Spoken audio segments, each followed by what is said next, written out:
오늘 이 저녁 하나님께서 우리에게 주신 말씀은 신약성경 마태복음 14장입니다. 마태복음 14장 14절에서 21절까지 말씀입니다.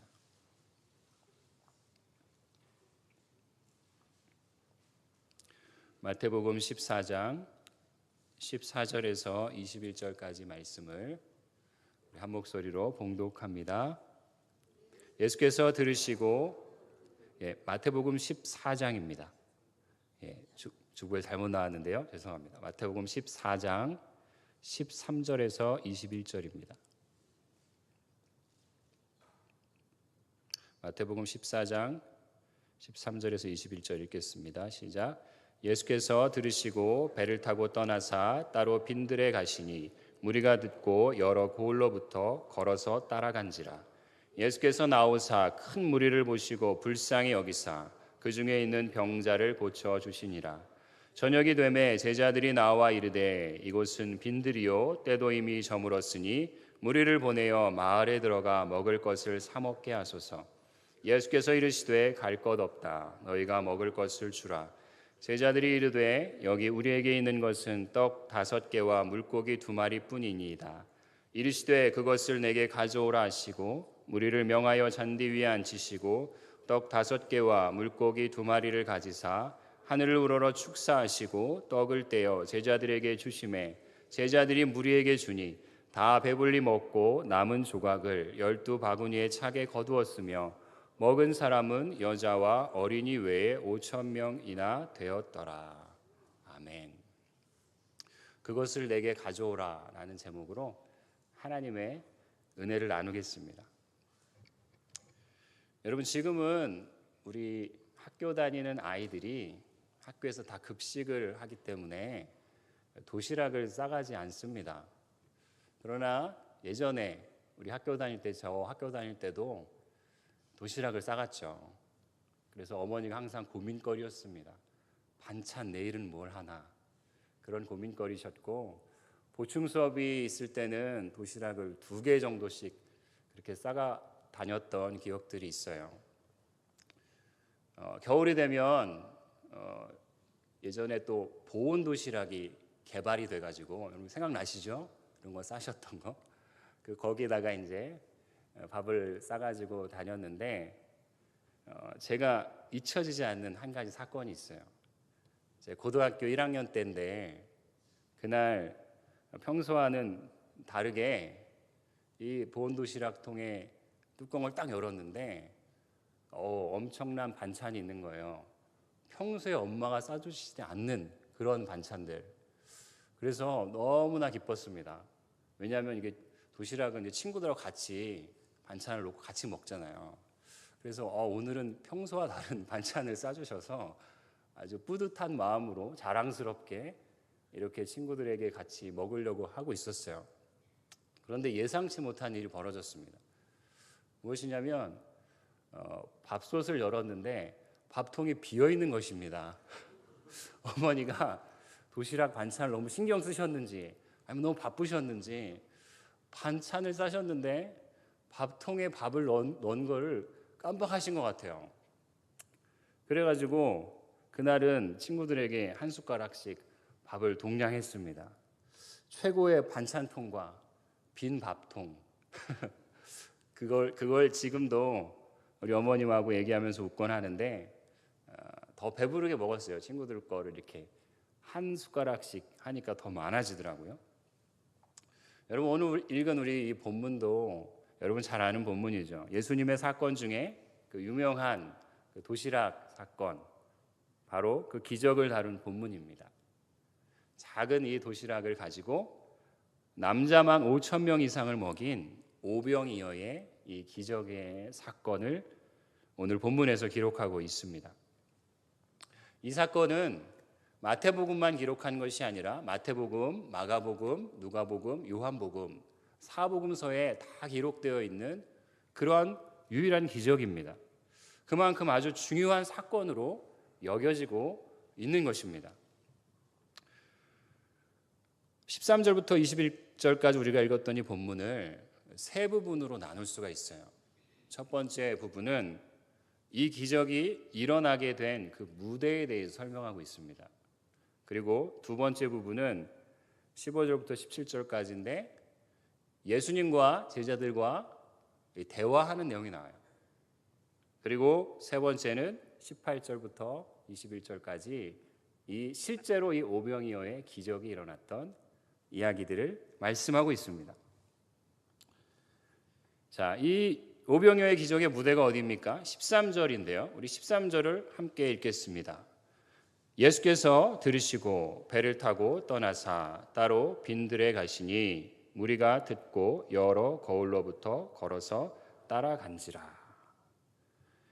13절에 보시면 예수께서 들으시고 배를 타고 홀로 빈들로 가셨다고 말씀하고 있어요. 예수님이 무엇을 들으시고 따로 홀로 가셨을까 하는 겁니다. 이것은 바로 세례 요한이 죽었다는 소식을, 헤롯에게 의하여서 순교당했다는 소식을 듣고 따로 가셨다고 볼 수 있어요. 이 바로 앞절인 12절 때문이기도 합니다.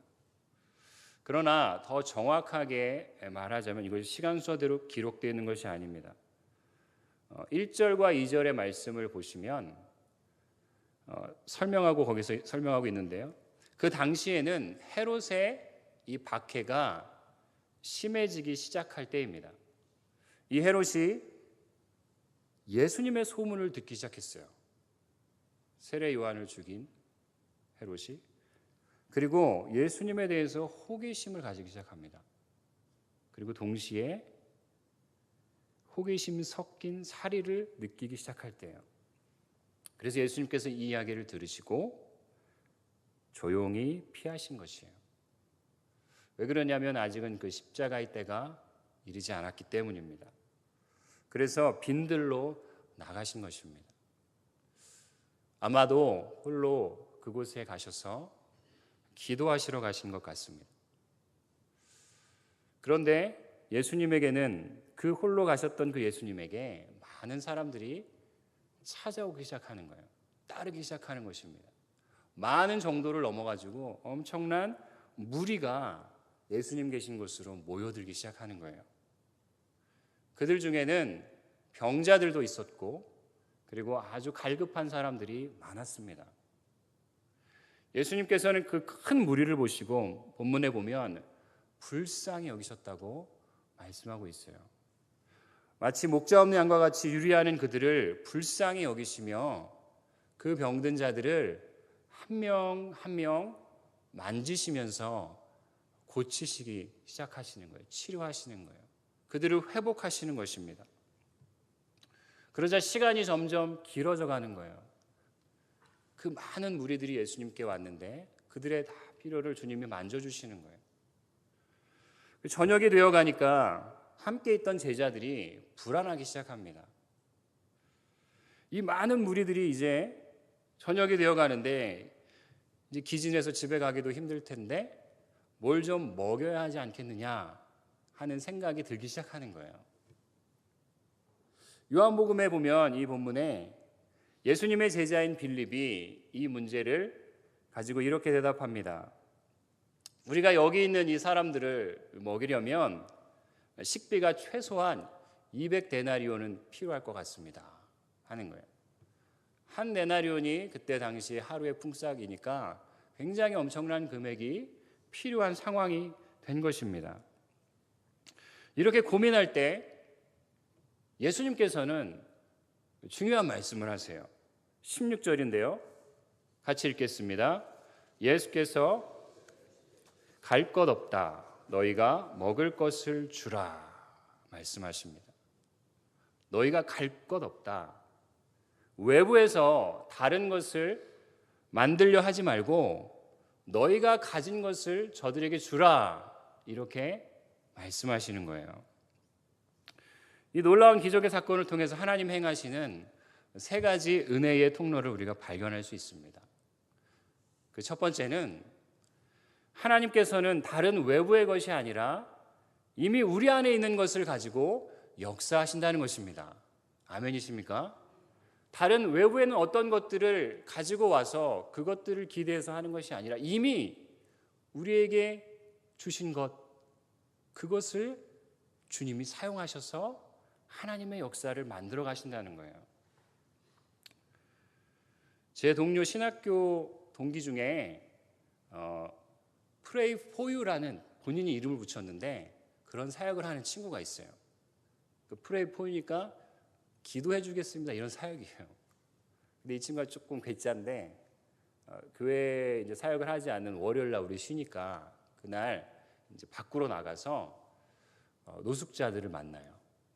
그래서 내가 목사로서 내가 저들에게 해줄 수 있는 것이 무언가, 내가 가지고 있는 것 중에 내가 돈도 없고 많은 능력도 없지만 내가 목사로서 정말 축복 기도해 줄 수 있지 않는가. 그래서 그들을 만나기 시작해요. 이 친구가.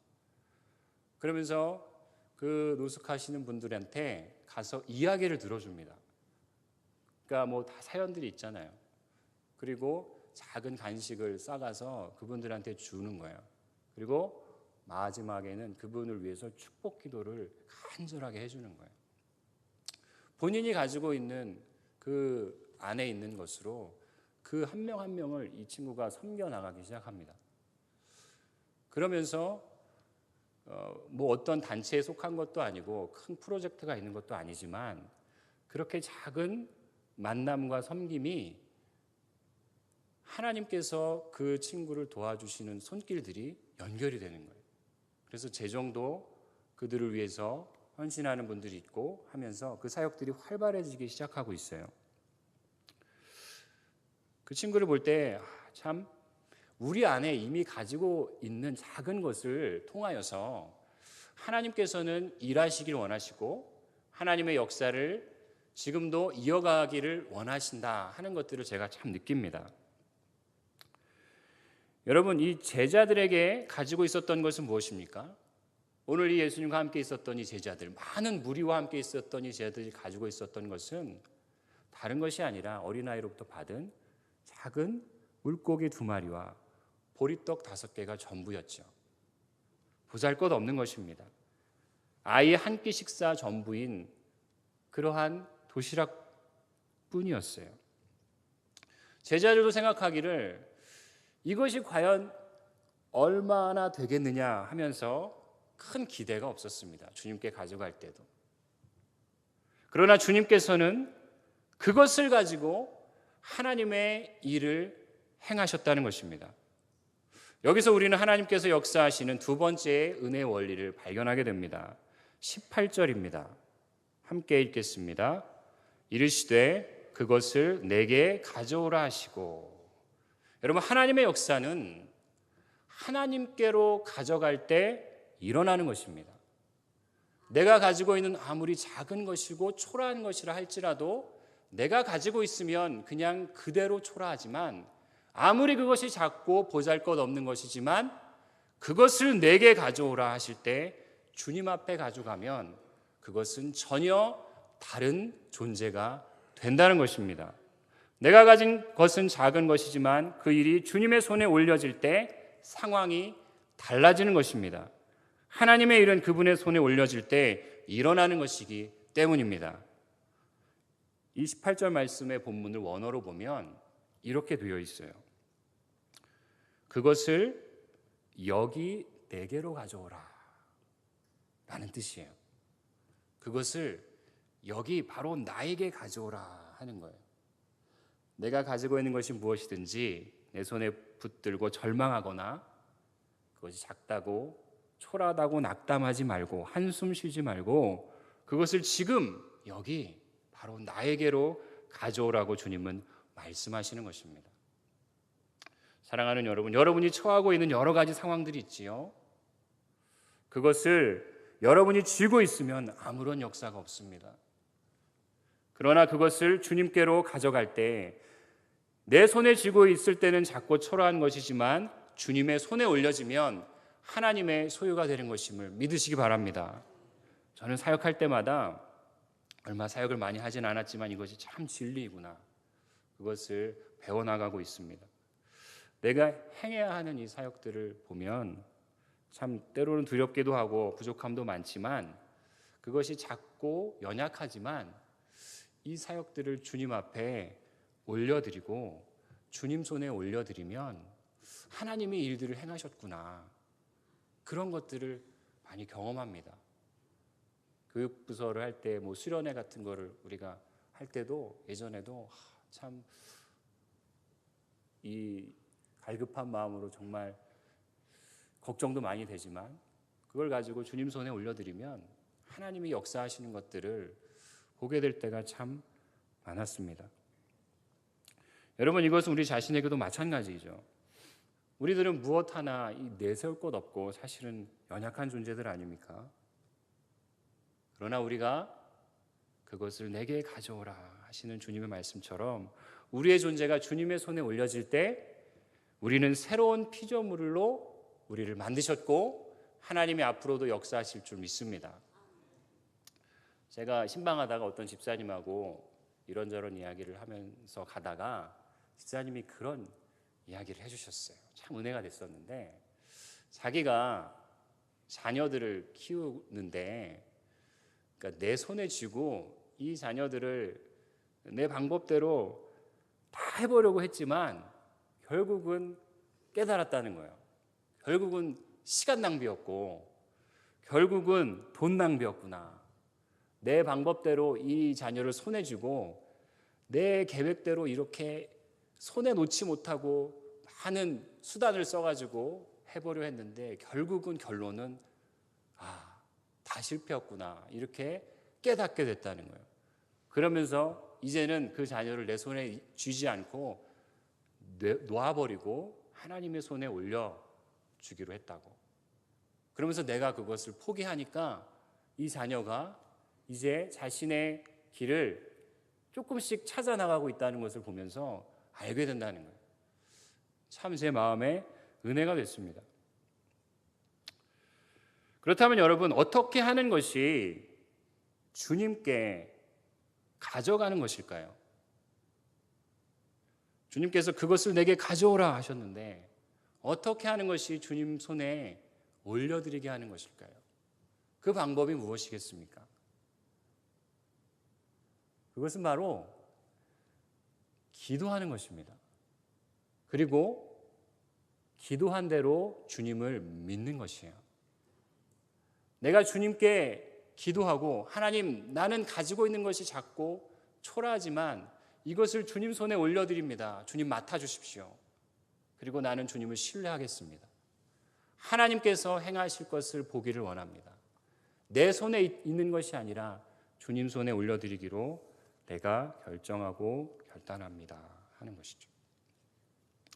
인도의 선교사 20세기에 가장 영향력 있는 선교사로 꼽히는 스탠리 존스라는 선교사가 이런 말을 했습니다. 신체적 그리고 영적 건강을 해치는 12사도가 있다. 12명의 사도가 우리의 신체적, 영적인 건강을 해친다는 거예요. 그 사도의 이름은 분노와 원망과 두려움, 그리고 걱정과 지배욕과 자기 집착, 그리고 죄책감과 성적인 부도덕, 그리고 남을 시기하는 것과 창조적인 활동의 결여, 그리고 열등감과 사랑의 결핍이다. 나는 기도 중에 그것들이 모습을 드러낼 때 그리스도 앞에 내어놓는 법을 배웠다. 나는 기도 중에 이 12가지 중 어떤 것이라도 떠오르면 곧 그것과 싸우는 것이 아니라 비로소 그것을 예수 그리스도께 내어놓고 주님, 이것을 가져가 주소서 하고 말씀드리는 법을 배웠다. 이것이 기도이다 라는 거예요. 여러분, 이 말씀 이해가 갑니까? 내가 기도하면서 이렇게 내 안에 있는 부정적인 것들, 나를 낙담시키게 하는 이것들이 떠오를 때 내가 이것과 싸우는 것이 아니라 내 안에 연약한 이런 것도 하나님 손에 맡겨드리고 올려드린다는 것입니다. 그러므로 하나님께서 그것을 받으시고 내 안에서 새로운 역사를 이루어 가신다는 것입니다. 본문을 읽겠습니다. 19절과 20절 말씀이에요. 19절 20절 같이 읽습니다. 무리를 명하여 잔디 위에 앉히시고 떡 5개와 물고기 2마리를 가지사 하늘을 우러러 축사하시고 떡을 떼어 제자들에게 주심에 제자들이 무리에게 주니 다 배불리 먹고 남은 조각을 12바구니에 차게 거두었으며. 여러분, 하나님의 손에 올려지면 모자라지 않습니다. 남습니다. 넉넉해집니다. 이것이 바로 하나님께서 행하시는 은혜의 세 번째 원리입니다. 하나님의 손에 올려지면 결코 모자라지 않습니다. 하나님의 우선적인 은혜가 넘치는 것입니다. 다윗이 고백한 것처럼 내 잔이 넘치나이다 고백하게 되는 것입니다. 이 은혜가 우리 모두에게 있기를 원합니다. 하나님의 손에 올려지면 결코 모자람이 없는 것이에요. 먼저는 우리의 심령이 하나님의 은혜로 넘치게 되는 것입니다. 내가 쥐고 있던 것들이 하나님께서 맡아주셨기 때문에 그 하나님의 은혜가 먼저 임하게 되고 내 잔이 넘치게 되는 것이에요. 요한복음 6장에서는 이 오병이어의 사건을 좀 더 구체적으로 기록하고 있습니다. 그것은 예수님께서 이 떡과 고기를 떼시고 5,000명 이상, 남자로 치면 5,000명이니까 훨씬 더 많은 무리들이 모이는 것입니다.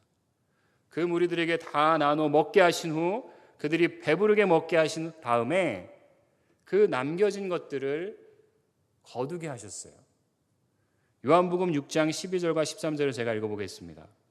그들이 배부른 후에 예수께서 제자들에게 이르시되 남은 조각을 거두고 버리는 것이 없게 하라 하심으로 이에 거두니 보리떡 5개로 먹고 남은 조각이 12바구니에 찼더라 라는 거예요. 사랑하는 여러분, 주님의 손에 올려지면 버릴 것이 없는 존재가 되는 것임을 여러분 믿으시기 바랍니다. 하나님의 손에 올려진 것은 버려질 존재가 되는 것이 아닙니다. 남는 것을 버리지 않고 거두라고 말씀하셨어요. 그러므로 우리의 인생의 모든 것들을 주님의 손에 올려드려야 합니다.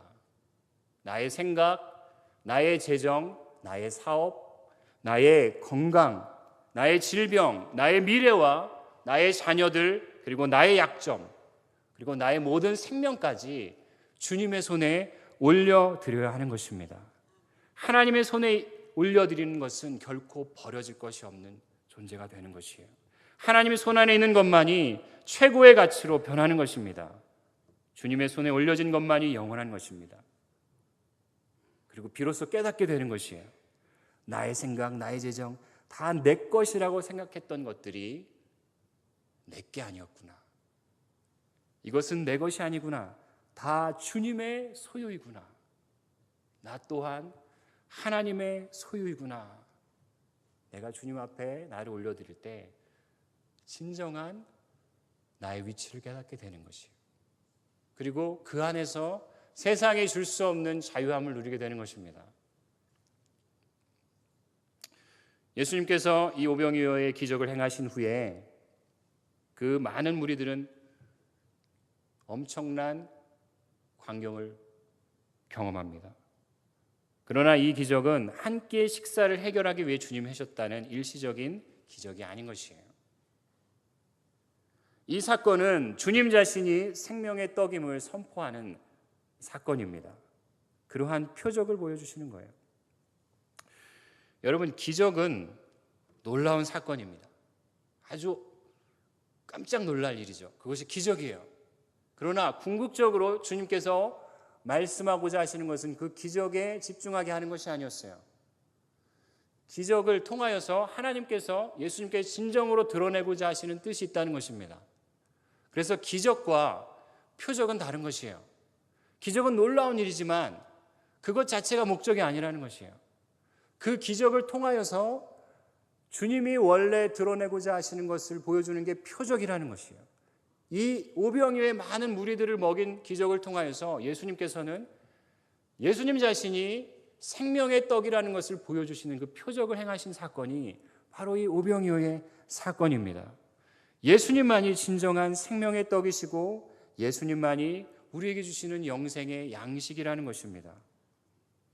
사랑하는 여러분, 그분께로 가는 자는 생명을 얻습니다. 그리고 죽어가는 모든 것들이 그분께 가면 영생을 얻습니다. 그것을 내게 가져와라. 주님이 다 맡으실 수 있다 하시는 그 주님의 음성에 귀 기울이는 저와 여러분들에게 소망합니다. 말씀을 맺겠습니다. 하나님께서는 다른 것이 아닌 여러분이 이미 가지고 있는 것들을 통하여서 일하시기를 원하십니다. 그러므로 내가 가진 것이 작다고 핑계하지 말기를 바랍니다. 내 모습이, 내 환경이 초라하다고 낙담하지 마십시오. 그것을 통해서 주님은 역사하기를 원하십니다. 다윗이 골리앗과 싸울 때 그는 최신 갑옷과 칼을 가지고 싸운 것이 아니에요. 그는 그에게 있는 늘상 그가 사용했던 작은 돌들을 주어서 사용했습니다. 그리고 그 돌을 주우면서 다윗은 분명 기도했을 거예요.